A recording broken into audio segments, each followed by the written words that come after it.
আপনি কি অন্যের মন রক্ষা করতে গিয়ে নিজের ১২টা বাজাচ্ছেন? ধরুন আপনি খুব ক্লান্ত, কিন্তু বন্ধু বলল শপিংয়ে যাবে। আপনি না চাইতেও হ্যাঁ বলে দিলেন। পরে নিজের উপরেই রাগ হলো। যারা না বলতে পারেন না, তারা আসলে ভাবেন না বললে মানুষ তাকে পছন্দ করবে না। কিন্তু সত্য হলো, বাউন্ডারি বা সীমানা না থাকলে মানুষ আপনাকে ব্যবহার করবে। উদাহরণস্বরূপ, কেউ আপনার ব্যক্তিগত বিষয়ে নাক গলালে তাকে ভদ্রভাবে থামিয়ে দেওয়াটা কোনো বেয়াদবি নয়। এটাকে আত্মসম্মান রক্ষা বলা হয়। আপনি কি পিপল প্লিজার?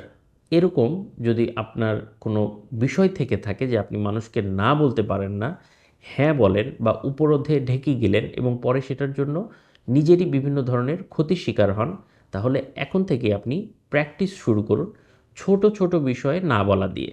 আপনি ছোট ছোট বিষয়ে না বলা থেকে শুরু করে আস্তে আস্তে সেই জায়গায় পৌঁছান যেখানে আপনি কনফিডেন্টলি আপনার মনের ইচ্ছার প্রকাশটা করতে পারবেন।